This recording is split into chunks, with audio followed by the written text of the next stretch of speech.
नमस्कार दोस्तों, मैं जयराम पटेल आजाद आप सभी का हार्दिक स्वागत करता हूं।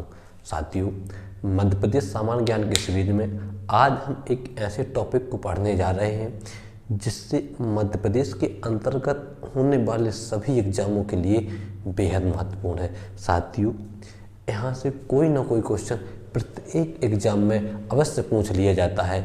ऐसा टॉपिक पढ़ रहे हम मध्य प्रदेश की नदी। साथियों, जब नदी की बात करते हैं तो नदी को किस प्रकार से परिभाषित किया जाए, इसे हम सिंपल भाषा में परिभाषित करें तो साथियों वह सतही जल राशि, ध्यान सुनना, वह सतही जल राशि जो गुरुत्व बल के प्रभाव से यानी गुरुत्वीय बल के प्रभाव से ढाल के अनुरूप, फिर सुनना, वह सतही जल राशि जो गुरुत्व बल के प्रभाव से ढाल के अनुरूप एक निश्चित दिशा में प्रवाहित होती है और अपने किनारों पर तटबंधों का निर्माण करती है, साथियों नदी कहलाती है। मध्य प्रदेश एक कृषि प्रधान राज्य है। नदियों को हमें मध्य प्रदेश के सापेक्ष में पढ़ना है, इसलिए मध्य प्रदेश एक कृषि प्रधान राज्य है क्योंकि यहाँ निवास करने वाली लगभग 75% आबादी, कितनी 75% आबादी कृषि पर आधारित है। साथियों, कृषि प्रधान राज्य की नदियाँ जीवन रेखा मानी जाती हैं। क्या मानी जाती हैं? कृषि प्रधान राज्य की नदियाँ जीवन रेखा मानी जाती हैं। क्या मानी जाती हैं? जीवन रेखा, जीवन रेखा मानी जाती हैं। साथियों, किसी राज्य हो, कोई क्षेत्र हो, अगर हम इसकी आर्थिक विकास की बात करें, सामाजिक विकास की बात करें तो इनमें नदियों का महत्वपूर्ण योगदान होता है, बहुत योगदान होता है। साथियों, जब खेती की बात करते हैं तो खेती किससे संबंधित होती है? सिंचाई से संबंधित होती है। अब नदियाँ नहीं होगी, नहरें नहीं होगी तो सिंचाई कैसे होगी? तो कृषि प्रधान राज्य की जो नींव होती है वो क्या है? नदियाँ हैं। इसलिए मध्य प्रदेश एक कृषि प्रधान राज्य है। अगर हम मध्य प्रदेश में की भौगोलिक स्थिति की बात करें तो इसकी जो प्रकृति है मध्य प्रदेश की, पर्वतीय एवं पठारी है। कैसी है? पर्वतीय एवं पठारी है। मध्य प्रदेश की जो भू आकृति है वो पर्वतीय है, पठारी है।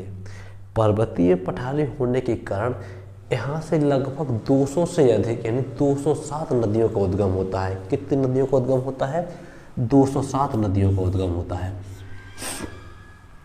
207 नदियों का उद्गम मध्य प्रदेश से होता है, इसलिए इसे नदियों का मायका कहा जाता है। क्या कहा जाता है मध्य प्रदेश को?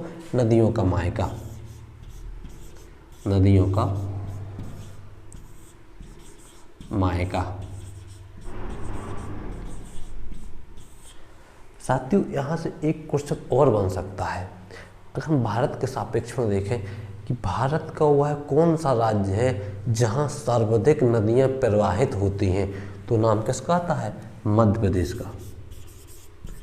मध्य प्रदेश का यानी मध्य प्रदेश में सर्वाधिक नदियाँ प्रवाहित होती हैं, यानी सर्वाधिक नदियाँ बहती हैं। कहाँ बहती हैं? मध्य प्रदेश में सर्वाधिक नदियाँ बहती हैं। साथियों, जब हम भारत की ज्योग्राफी पढ़ते हैं तो हम उसमें नदियों को दो प्रकार से पढ़ते हैं, हिमालय से उद्गमित होने वाली नदियाँ और प्रायद्वीपीय पठार से उद्गमित होने वाली नदियाँ।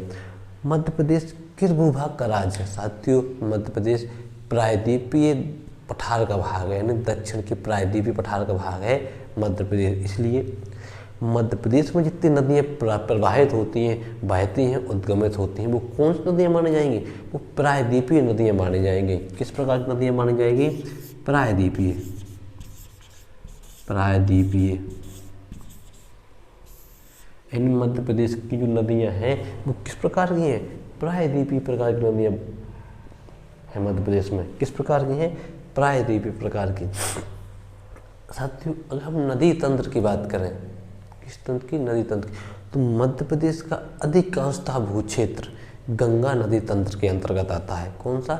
गंगा नदी तंत्र। अधिकांशतः भूक्षेत्र की बात करते हैं तो जो ये क्षेत्र है यानी उत्तर पूर्वी क्षेत्र, कौन सा? उत्तर पूर्वी क्षेत्र, यानी मध्य प्रदेश का अधिकांशतः क्षेत्र जो उत्तर पूर्वी क्षेत्र के अंतर्गत आता है, किस नदी तंत्र के अंतर्गत आता है?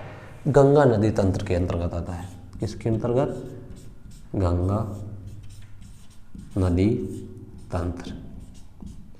कौन सा क्षेत्र है? उत्तर पूर्वी, उत्तर पूर्वी क्षेत्र। इसी प्रकार जो दक्षिण पश्चिमी क्षेत्र है, कौन सा? ये क्षेत्र। तो दक्षिण पश्चिम क्षेत्र है, एक गोदावरी तंत्र के अंतर्गत आता है। कौन सा? दक्षिण पश्चिम क्षेत्र, दक्षिण पश्चिम क्षेत्र किस नदी तंत्र के अंतर्गत आता है? गोदावरी नदी तंत्र के, गोदावरी नदी तंत्र के अंतर्गत आता है। ये तो हमने जाना मध्य प्रदेश की नदियों के बारे में थोड़ी थोड़ी। अब मध्य प्रदेश में जो प्रमुख नदियाँ प्रवाहित होती हैं, बहती हैं, हम उनके बारे में एक एक करके पढ़ेंगे। तो हेडिंग डालिए नर्मदा नदी। कौन सी नदी? नर्मदा नदी, नर्मदा नदी। साथियों, नर्मदा नदी को मध्य प्रदेश की जीवन रेखा कहा जाता है। क्या कहा जाता है? मध्य प्रदेश की जीवन रेखा। मध्य प्रदेश की जीवन रेखा किसे कहा जाता है? नर्मदा नदी को, नर्मदा नदी को। साथियों, इसे मध्य प्रदेश की गंगा भी कहा जाता है, क्योंकि इसके किनारे धार्मिक स्थल अवस्थित होने के कारण इसे क्या कहा जाता है? मध्य प्रदेश की गंगा। क्या कहा जाता है इसे? मध्य प्रदेश की गंगा, नर्मदा को कहा जाता है। क्यों कहा जाता है? क्योंकि यहाँ धार्मिक स्थल अवस्थित हैं, बहुत अधिक धार्मिक स्थल अवस्थित होने के कारण इसे मध्य प्रदेश की क्या कहा जाता है? गंगा कहा जाता है।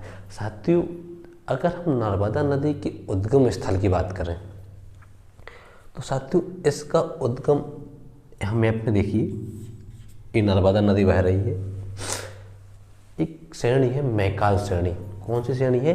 मैकाल श्रेणी, मैकाल श्रेणी। मैकाल श्रेणी की जो सबसे ऊंची चोटी है अमरकंटक। कौन सी ऊंची चोटी है? अमरकंटक, अमरकंटक। साथियों, अमरकंटक पर एक ग्लेशियर है, हिमनद स्थित है। वहाँ से नर्मदा नदी का उद्गम होता है। कहाँ से होता है? मैकाल श्रेणी पर स्थित अमरकंटक चोटी से एक हिमकुंड से नर्मदा नदी का उद्गम होता है। अगर हम इसकी बात करें, हम मध्य प्रदेश के किस जिले में पड़ता है, तो साथियों ये पड़ता है अनूपपुर जिले में। किस जिले में? अनूपपुर जिले में पड़ता है। अमरकंटक किस जिले में पड़ता है? अनूपपुर जिले में पड़ता है। जब यह अनूपपुर जिले से उद्गमित होती है तो साथियों यहाँ का ढाल पश्चिम की ओर है और यह पश्चिम की ओर एक भ्रंश घाटी में प्रवाहित होती है। किस घाटी में प्रवाहित होती है? एक भ्रंश घाटी में। कौन सी घाटी है? यह एक भ्रंश घाटी है। यह एक भ्रंश घाटी में प्रवाहित होती है और यह मध्य प्रदेश, महाराष्ट्र और गुजरात, 3 राज्यों में प्रभावित होती है। किस राज्य में प्रभावित होती है? यहाँ है महाराष्ट्र और गुजरात। मध्य प्रदेश, महाराष्ट्र, गुजरात से प्रभावित होते हुए यह गुजरात से निकलकर खंबात की खाड़ी में अपना जल विसर्जित करती है। कहाँ जल विसर्जित करती है? यहाँ क्या है? गुजरात के पास खंबात की खाड़ी, खंबात की खाड़ी। यहाँ अपना जल विसर्जित करती है और अपने मुहाने पर जोर नदमुख यानी एस्चुरी का निर्माण करती है। किसका निर्माण करती है? एस्चुरी का।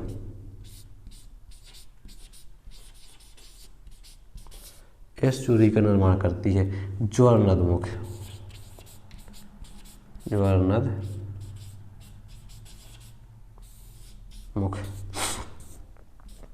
कौन सी नदी करती है एस्चुरी का निर्माण? क्वेश्चन आता है। नर्मदा नदी अपने मुहाने पर डेल्टा का निर्माण करती है या एस्चुरी का निर्माण करती है? साथियों, तो यह जोर नदमुख यानी एस्चुरी का निर्माण करती है। कहाँ गिरती है? खंभात की खाड़ी में गिरती है, जो अरब सागर में जाके मिलता है। कहाँ मिलता है? खंभात की खाड़ी। खंभात की खाड़ी कहाँ है? अरब सागर में, गुजरात के पास अवस्थित है साथियों। गुजरात से होकर जाते हुए उसमें गिरती है। अगर हम मध्य प्रदेश की लंबाई की बात करें तो मध्य प्रदेश की कुल लंबाई क्या है? लंबाई नर्मदा नदी की कुल लंबाई 13-12 किलोमीटर है। मध्य प्रदेश के सापेक्ष में बात करें तो इसकी मध्य प्रदेश में लंबाई 10 से 70 किलोमीटर। कितनी है? 10 से 70 किलोमीटर। मध्य प्रदेश में अगर इसकी अफवाह की बात करें, अफवाह तंत्र की बात करें तो 89.9% यह इसका अफवाह तंत्र कहाँ अवस्थित है? मध्य प्रदेश में अवस्थित है। अफवाह क्षेत्र इसका इसे कहा जाएगा कि कहाँ से जल विसर्जित करती है। तो 89.9% कहाँ अफवाह तंत्र? मध्य प्रदेश में अवस्थित है। किसका? नर्मदा नदी का। साथियों, नर्मदा नदी जब हमारे कंटक से निकल के पश्चिम की ओर प्रवाहित होती है तो यह मध्य प्रदेश के लगभग 15 जिले से होकर गुजरती है। कितने जिलों से गुजरती है? 15 जिलों से गुजरती है। कभी कभी एग्जामों में उन जिलों के नाम पूछ लिए जाते हैं कि नर्मदा, 3 जिले दे दिए जाएंगे, नर्मदा नदी किस जिले से होकर नहीं गुजरती या किस जिले से होकर गुजरती है। तो थोड़ा हम उनके एक एक करके नाम देख लेते हैं क्रम से। अमरकंटक कहाँ है? अनूपपुर में है। इसी क्रम में पश्चिम के जो जिले हैं हम उनके नोट करते जाएंगे। तो लिखना अनूपपुर, डिंडोरी, मंडला, जबलपुर, नरसिंहपुर, बैतूल नहीं है, रायसेन, होशंगाबाद, हरदा, खंडवा, खरगोन, धार, देवास, बड़वानी, अलीराजपुर और धार। इतने जिलों से नर्मदा नदी प्रवाहित होती है। कितने जिलों से प्रवाहित होती है? 15 जिलों से। ये 15 जिले के नाम अभी हमने आप लोगों को नोट कराए हुए हैं। हम पढ़ेंगे नर्मदा नदी पर कितने जलप्रपात बने हुए। साथियों, नर्मदा नदी पर मुख्यतः 4 जलप्रपात बने हुए हैं। नर्मदा नदी का उद्गम स्थल अमरकंटक से होता है। यहाँ से 8 किलोमीटर दूरी पर चलो तो एक जलप्रपात मिलता है कपिलधारा। यहाँ एक जलप्रपात है, उसका नाम है क्या? कपिलधारा। यानी कहाँ ले? कपिलधारा जलप्रपात। कपिल धारा। उससे 1 या 2 किलोमीटर और आगे आइए तो वहाँ मिलता है दुग्ध धारा। क्या?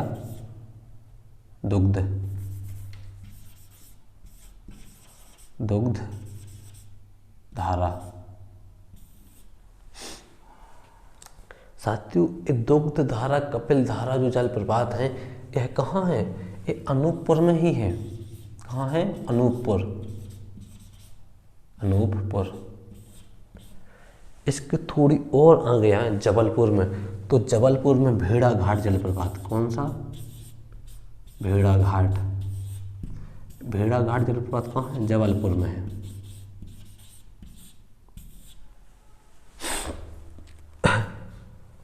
साथियों, नर्मदा नदी पर 2 और जलप्रपात महत्वपूर्ण। एक मानधाता जिसे मंधरा, एक सहस्त्रधारा जलप्रपात। कौन सा? मंधरा।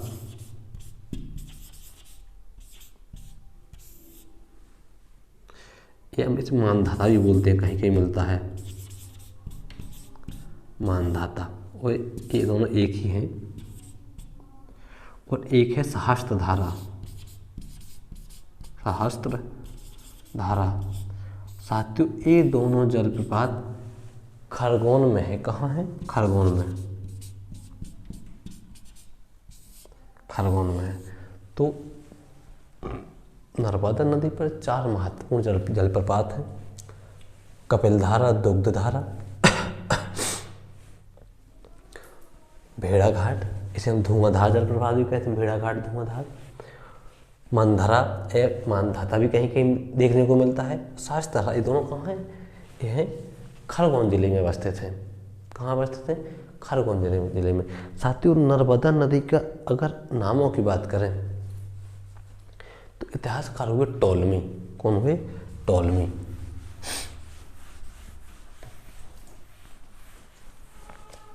कौन हुए? टॉलमी।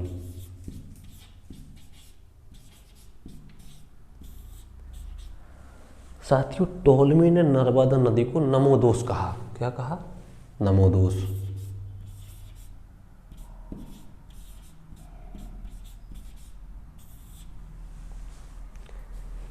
किसने कहा? टॉलमी में। इसका एक अन्य नाम है रेवा। इसका एक और अन्य नाम है मैकाल स्वता। क्या नाम है? मैकाल स्वता। इसका एक नाम और है सोमोदोस। क्या? सोमोदोस। हाँ, सोमोदेवी। क्या है? सोमोदेवी। इसके 4 नाम, यानी टॉलमी ने क्या किया? नमोदोस कहा। इसका एक नाम है रेवा मिलता है, एक मैकाल स्वता मिलता है, एक सोमोदेवी। जब इन 4 नामों की बात हो तो समझ लेना कि नर्मदा नदी की बात हो रही है। किस नदी की बात हो रही है? नर्मदा नदी की बात हो रही है। साथियों, नर्मदा नदी की सहायक नदियों को देख लेते हैं।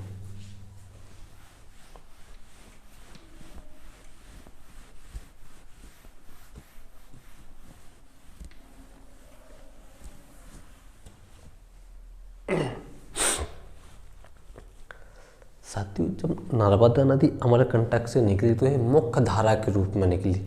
इसमें छोटी छोटी कई नदियाँ मिली हुई हैं नर्मदा नदी में, और यह क्योंकि जो छोटी नदियाँ होती हैं वो डायरेक्टली सागर में नहीं मिलती हैं, वो एक बड़ी नदियाँ के सहारे से अपना जल सागर में विसर्जित करती हैं, तो इन्हें उस बड़ी नदी का सहायक नदी कहा जाता है। कौन सी नदी कहा जाता है? सहायक नदी कहा जाता है। इसी प्रकार से नर्मदा नदी की लगभग 41 सहायक नदियाँ हैं। कितनी हैं? 41 छोटी बड़ी सहायक नदियाँ हैं। साथियों, जो नर्मदा नदी की सहायक नदियाँ हैं, इन सहायक नदियों के नामों की बात करें तो इनके नाम किचन एवं जंगली पशुओं के आधार पर रखे गए हैं। जब किचन और जंगली पशुओं के आधार पर आपको कोई नदी का नाम मिले तो समझ लेना ये किसकी सहायक नदी है? नर्मदा की सहायक नदी है। किस नदी की सहायक नदी? नर्मदा की। किस पर रखे गए हैं? किचन और जंगली पशुओं के आधार पर। जंगली पशुओं के आधार पर रखी गई है। इनके सहायक नदियों के नाम। किसके नाम? साथियों, नर्मदा नदी की सबसे महत्वपूर्ण सहायक नदी है, सबसे बड़ी नदी है तवा नदी। कौन सी नदी है? तवा नदी। तवा नदी नर्मदा नदी की सबसे बड़ी सहायक नदियाँ है। यह नर्मदा नदी में बाएं साइड से जाके मिलती है। किस साइड से जाके मिलती है? बाएं साइड से जाके मिलती है।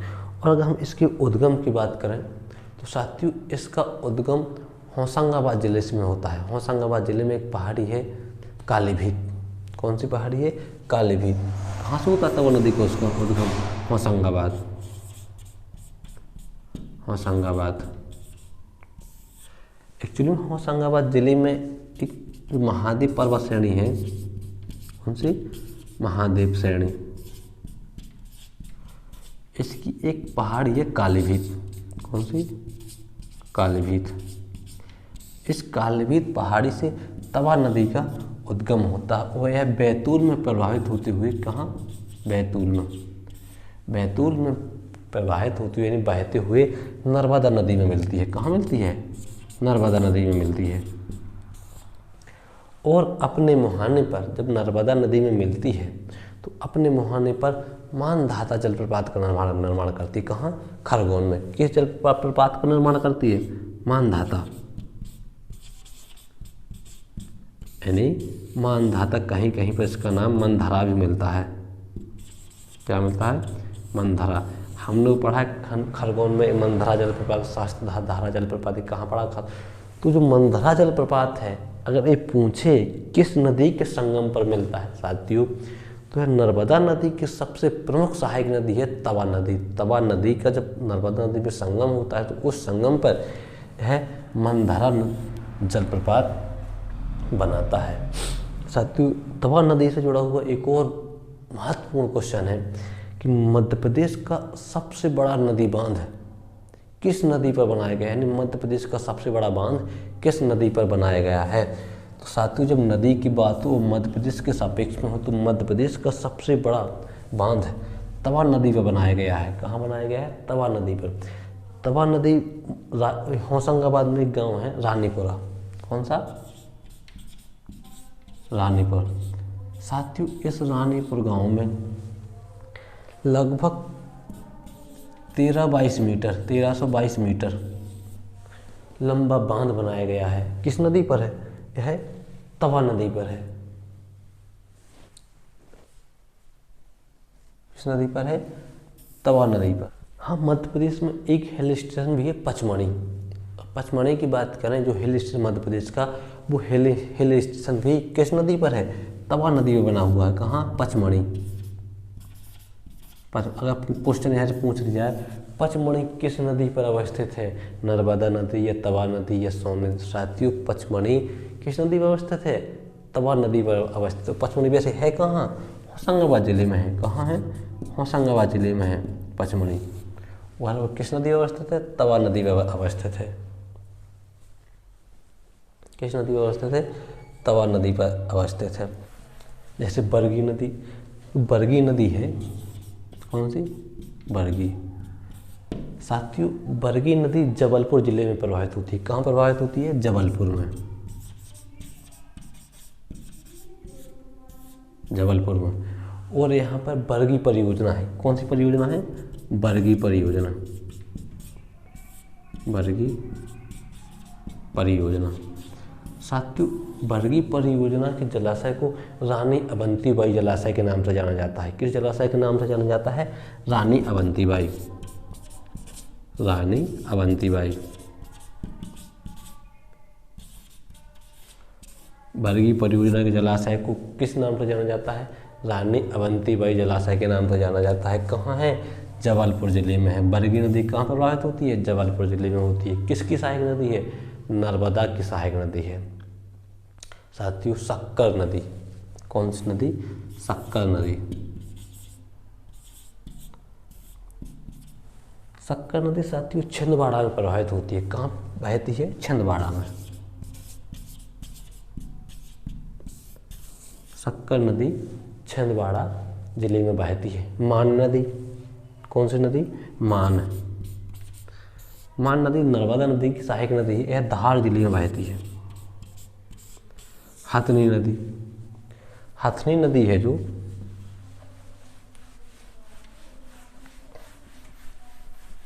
कौन सी नदी? हथनी नदी।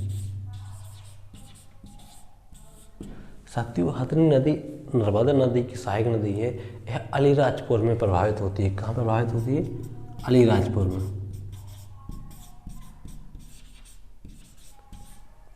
कहाँ प्रवाहित होती है?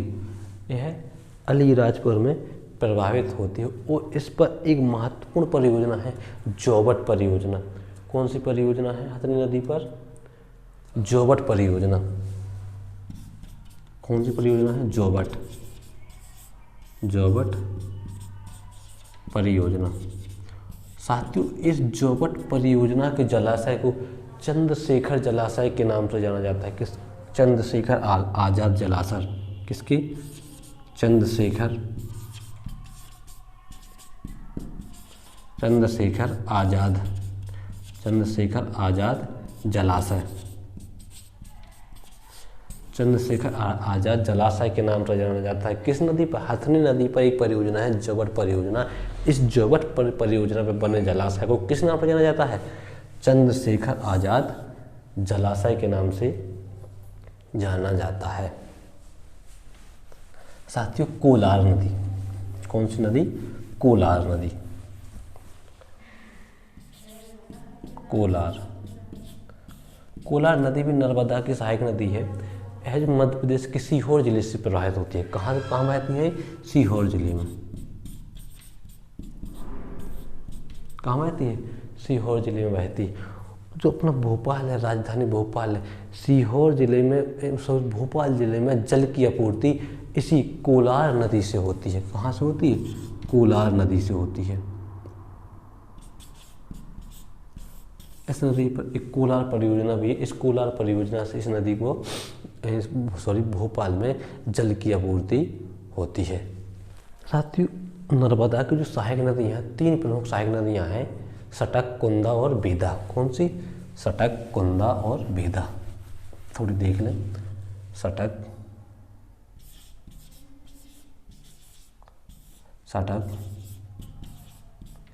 कुंदा और बीदा।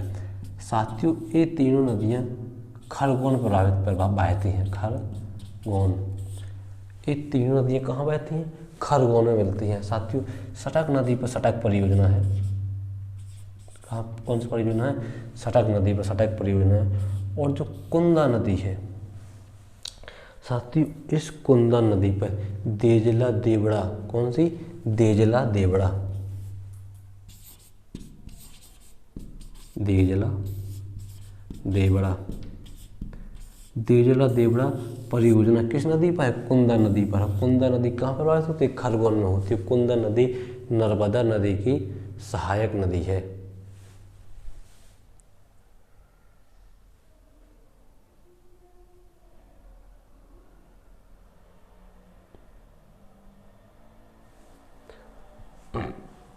साथियों, नर्मदा नदी की एक और सहायक नदी है गोई नदी। कौन सी? गोई नदी। गोई नदी। साथियों, जो गोई नदी है वो मध्य प्रदेश के बड़वानी जिले में प्रवाहित होती है, यानी बड़वानी जिले में बहती है। किस जिले में बहती है? बड़वानी। बड़वानी। इस पर एक डैम बनाया गया, इसका नाम दिया भीमसागर बांध। कौन सा बांध दिया गया? भीमसागर।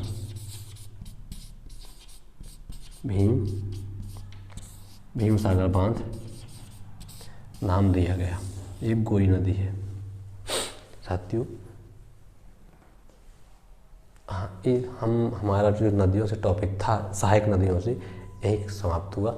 अब हम पढ़ेंगे कि एक टॉपिक रह गया है, नर्मदा नदी पर अवस्थित परियोजनाएं, प्रमुख परियोजनाएं। इस नदी पर हम परियोजनाएं की बात करें तो लगभग 3000 छोटी परियोजनाएं, 150 मझली परियोजनाएं और 29 बड़ी परियोजनाओं का निर्माण किया गया। कितनी? 3000 छोटी,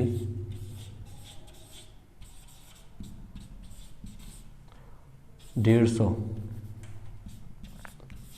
मंझली और 29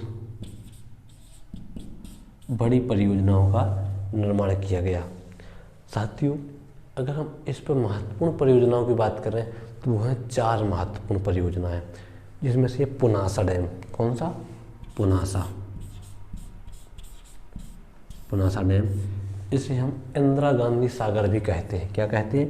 इंदिरा गांधी सागर। इंदिरा गांधी सागर। साथियों, इसका जो शिलान्यास किया वो इंदिरा गांधी ने किया था। अगर डेट की बात करें तो 23 अक्टूबर 1984। 23 अक्टूबर 1984 को तत्कालीन प्रधानमंत्री इंदिरा गांधी ने पुनासा डैम यानी इंदिरा सागर डैम का क्या किया? शिलान्यास किया। किसका शिलान्यास किया? इंदिरा सागर डैम का। साथियों, यह कहाँ पर स्थित है? यह खंडवा में है। कहाँ है? खंडवा में। 2 और बांध बनाए गए, एक ओमकारेश्वर डैम और एक महेश्वर डैम। कौन सा? ओमकारेश्वर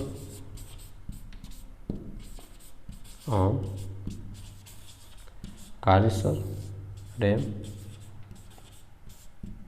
ये कहाँ है? ये भी खंडवा में है। और जो तीसरा डैम बनाया गया महेश्वर,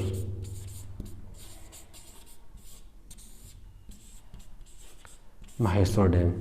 ये कहाँ बनाया गया? खरगोन में है। ये कहाँ है? खरगोन में है। ओमकारेश्वर खंडवा में है और महेश्वर कहाँ है? खरगोन में है। साथियों, इन बांधों का निर्माण सरदार सरोवर बांध के लिए, सरदार सरोवर बांध में जल को विसर्जित करने के लिए किया गया था। नर्मदा नदी पर जो सबसे बड़ा बांध बनाया गया, उसका नाम है सरदार सरोवर बांध, यानी सरदार सरोवर परियोजना। देखिए, अब हम उसी को समझते हैं। सरदार सरोवर परियोजना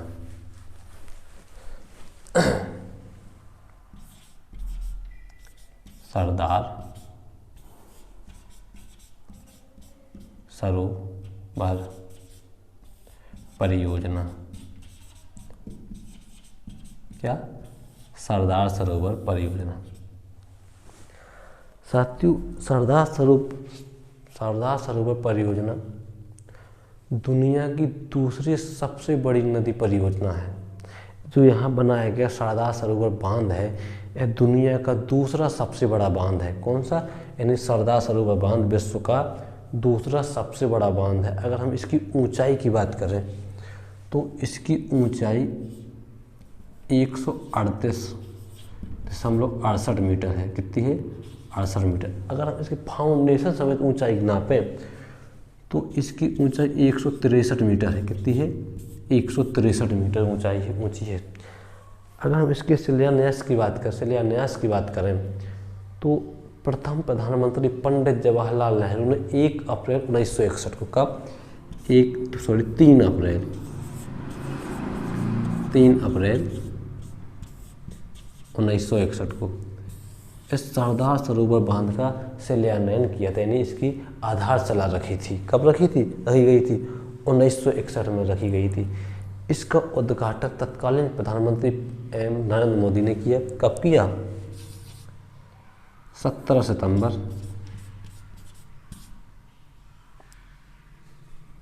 2017 को।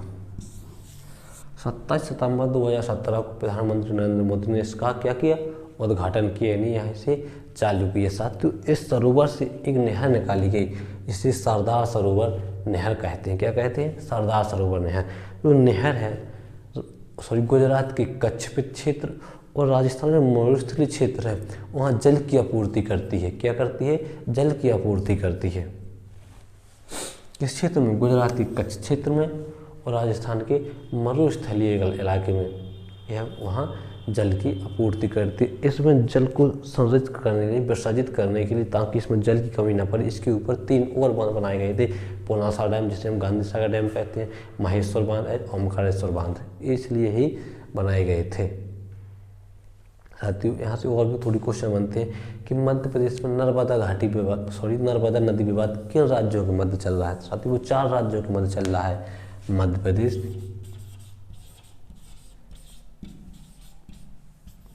गुजरात, राजस्थान और महाराष्ट्र। किनके मध्य चल रहा है? 4 राज्यों के मध्य चल रहा है विवाद। साथियों, तो नर्मदा नदी को हम यही समाप्त करते हैं। आगे की नदी हम अगली वीडियो में पढ़ेंगे। नमस्कार।